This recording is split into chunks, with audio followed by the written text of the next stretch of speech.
हबलू नाम का लड़का अपने माता पिता के साथ रहता था। हबलू के दो छोटे छोटे भाई बहन थे और उसका परिवार बेहद ही गरीब था। माता पिता कपड़े धोने का काम करते थे, जिससे उनका गुजारा बड़ी ही मुश्किल से चलता था। कुछ दिनों से हबलू के माता पिता की तबीयत खराब होने की वजह से उसे ही नदी पर जाकर कपड़े धोने पड़ते थे। एक दिन की बात है, हबलू नदी के किनारे बैठकर कपड़े धो रहा था। ये जिंदगी भी कोई जिंदगी है, लोगों के कपड़े धोना। अगर कपड़े अच्छे से ना धुले तो लोग कितना सुनाते हैं और ऊपर से उल्टा पैसे भी नहीं देते। कपड़े धोने की वजह से नदी का पानी गंदा हो जाता है। उसी नदी में एक चुड़ैल रह रही होती है। जब वो नदी का पानी गंदा देखती है तो गुस्से से पागल हो जाती है। कौन है जो मेरे रहने की जगह को गंदा कर रहा है? अभी जाकर बताती हूँ उसे। हबलू नदी में कपड़े धोकर उन्हें वहीं पेड़ से बंधी रस्सी पर सूखने के लिए डाल देता है और वहीं पेड़ के नीचे कपड़े सूखने तक उनका इंतजार करने लगता है। हबलू को पता ही नहीं चलता कि बैठे बैठे कब उसकी आंख लग गई और कुछ ही देर में चुड़ैल भी नदी से निकलकर आ जाती है। कौन है जिसने मेरे रहने की जगह को गंदा किया है? तभी चुड़ैल की नजर रस्सी पर सूख रहे कपड़ों पर पड़ती है। अरे वाह, ये कपड़े तो बड़े ही सुंदर सुंदर है और ये साड़ी कितनी खूबसूरत लग रही है। तभी चुड़ैल अपने पहने हुए कपड़े देखती है। मेरे कपड़े कितने गंदे हैं, हम लोगों को तो अच्छे कपड़े पहनना नसीब में ही नहीं होता। तभी चुड़ैल कपड़े देखकर सोचने लगती है, क्यों ना इनमें से एक कपड़ा चुरा कर मैं पहन लूं, कौन सा इस लड़के को पता चलेगा। चुड़ैल जल्दी से रस्सी से एक साड़ी उतारती है और नदी में ले जाकर पहन कर देखती है। ये साड़ी मुझ पर कितनी खूबसूरत लग रही है, इसमें तो मैं एकदम हूर की परी लग रही हूँ। फिर कुछ देर बाद हबलू की आंख खुलती है। उसे पता नहीं चलता कि कब शाम हो गई। अरे शाम हो गई, समय का पता ही नहीं चला। अब जल्दी से कपड़े उतार कर घर चलता हूँ, नहीं तो रात हो जाएगी।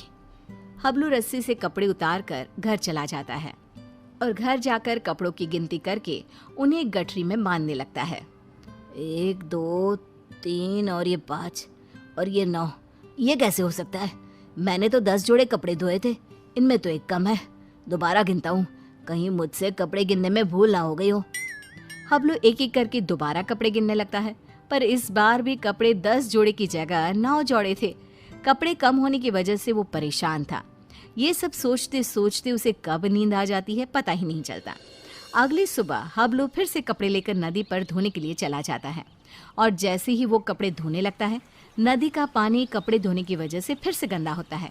ये देखकर नदी में रह रही चुड़ैल आग बबूला हो जाती है। ये लोग मुझे चैन से रहने भी नहीं देते। आज फिर ये लड़का कपड़े धोकर मेरी रहने की जगह गंदा कर रहा है। आज मैं ऐसा सबक सिखाऊंगी कि ये कपड़े यहाँ धोना ही भूल जाएगा। हबलू के कपड़े धोने के बाद वो उन्हें पेड़ से बंधी रस्सी पर सूखने के लिए डाल देता है। जब तक ये कपड़े सूख रहे हैं, मैं यहीं पेड़ के नीचे कुछ देर आराम कर लेता हूँ। हबलू वहीं पेड़ के नीचे एक कपड़ा बिछाकर लेट जाता है।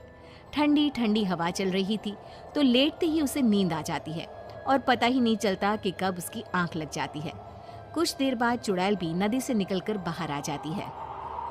आज मैं उसे छोड़ूंगी नहीं। मेरे रहने की जगह गंदी करके खुद चैन की नींद सो रहा है। आज तो मैं उसे मार ही डालूंगी। चुड़ैल हबलू को मारने के लिए आगे बढ़ती है तो रस्सी पर सूख रहे कपड़े देखकर रुक जाती है। अरे वाह, आज भी सुंदर सुंदर कपड़े सूख रहे हैं। चुड़ैल रस्सी से एक अच्छी सी साड़ी उतारती है, नदी में ले जाती है और पहनकर देखने लगती है। ये साड़ी तो मुझ पर कैसे भी ज्यादा सुंदर लग रही है। वो चुड़ैल साड़ी पहनकर नाचने लगती है। मेरा पिया घर आया ओ राम जी, मेरा पिया घर आया ओ राम जी। अब तो जब भी कपड़े धोकर सुखाया करेगा, मैं चुपके से जाकर उसके कपड़े चुरा लिया करूंगी और पहन लूंगी। उस लड़के को पता भी नहीं चलेगा कि उसके कपड़े कौन चुरा कर ले जाता है। और अगले दिन नदी का गंदा पानी देखकर चुड़ैल फिर से बाहर आती है और फिर से देखती है। ये लड़का आज भी कपड़े सुखाकर सो रहा है। इस तरह से चुड़ैल हर रोज चुपके से जाती, एक अच्छा सा कपड़ा उठाती, नदी में ले जाती, पहनकर देखती और खुश होती। जब हबलू सोकर उठता तो वो एक जोड़ी कपड़े गायब पाता। कपड़े चोरी होने की वजह से हबलू बहुत ज्यादा परेशान हो जाता है। समझ में नहीं आ रहा कि मेरे कपड़े कौन चुरा कर ले जाता है। अगले दिन हमेशा की तरह वो कपड़े धोता है और उन्हें पेड़ से बंधी रस्सी पर सूखने के लिए डाल देता है और पेड़ के नीचे कपड़ा बिछाकर लेट जाता है। सोचने लगता है कि आखिर कौन है जो मेरे कपड़े चुरा रहा है और मुझे पता भी नहीं चलता। ये सब सोचते हुए हबलू को नींद आ जाती है। गंदा पानी देखकर चुड़ैल बाहर आती है और ध्यान से सभी कपड़ों को देखने लगती है। तभी उसे एक लाल रंग का सुंदर सा लहंगा पसंद आता है और वो उसे अपने ऊपर लगाकर देखने लगती है। ये लहंगा तो बहुत ही सुंदर है। इसे पहनकर तो मैं रानी लगूंगी, रानी। इस लहंगे को पहनकर अपनी चुड़ैल सहेलियों को जाकर दिखाऊंगी। जब वो मुझे इस लाल लहंगे में देखेंगी तो मुझसे जल बुझ जाएंगी। इससे पहले कि ये लड़का सोकर उठे, मुझे ये लहंगा चुराकर नदी में ले जाना चाहिए। फिर वो चुड़ैल वो लाल लहंगा उतारती है और तभी हबलू की आंख खुल जाती है। वो चुड़ैल को देखकर डर जाता है और फिर से वापस अपनी आंखें बंद कर लेता है। बाप रे, ये तो चुड़ैल है। अच्छा, तो यही हर रोज मेरे कपड़े चुरा कर ले जाती है और मुझे पता भी नहीं चलता। फिर वो जैसे ही लहंगा नदी में ले जाने लगती है। अरे, ये लहंगा लेकर कहाँ जा रही है? ये लहंगा तो जमींदार की पत्नी का है। अगर मैंने उसे लहंगा नहीं लौटाया तो वो मुझे जमीन में जिंदा ही गड़वा देगा। नहीं, वो लहंगा मुझे चुड़ैल से वापस लेना ही होगा। पर कैसे, समझ में नहीं आ रहा। वो लहंगा मैं चुड़ैल से लूं तो कैसे लूं? हबलू बाकी के कपड़े उठाकर घर ले जाता है और रात को लेटा हुआ चुड़ैल से पीछा छुड़ाने की सोचता रहता है। तभी उसके दिमाग में एक तरकीब आती है। हाँ, ये ठीक रहेगा। इससे चुड़ैल कपड़े भी नहीं चुराएगी और हमेशा के लिए वहां से चली भी जाएगी। फिर जैसे ही सुबह होती है, हबलू हमेशा की तरह कपड़े धोकर रस्सी पर सूखने के लिए डाल देता है और पेड़ के नीचे जाकर सोने का नाटक करने लगता है। लगता है आज फिर इस लड़के ने कपड़े धोए हैं। चुड़ैल नदी से निकलकर बाहर आती है तो देखती है कि रस्सी पर केवल आज दुपट्टे ही दुपट्टे सूख रहे हैं। ये क्या, आज सिर्फ दुपट्टा? कोई बात नहीं, आज मैं इसे ही ओढ़ लेती हूँ। जैसे ही चुड़ैल रस्सी से दुपट्टा उतार कर उड़ती है, उसके पूरे शरीर पर खुजली होने लगती है। मर गई रे, ये मुझे खुजली क्यों हो रही है?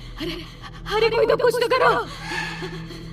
हबलू आंखें बंद करके सब कुछ देख रहा होता है। अब आएगा मजा। बड़ा रोज कपड़े चोरी करके पहनती थी, अब पहन कर देख कपड़े। आज इस चुड़ैल को पता चलेगा कपड़े चोरी करके पहनने का नतीजा। आज के बाद ये कपड़े चोरी करना भूल जाएगी और फिर कभी जिंदगी में किसी के कपड़े नहीं चुराएगी। चुड़ैल इधर उधर भागने लगती है। खुजली, खुजली, अरे बचाओ, मेरे शरीर पर खुजली हो रही है। अरे मर गई मैं। अरे कोई तो मुझे बचाओ, मुझे नहीं पहनना ये दुपट्टा। अरे इससे तो मेरे शरीर पर खुजली होने लगी है। अरे मुझे नहीं चाहिए इस लड़के के कपड़े।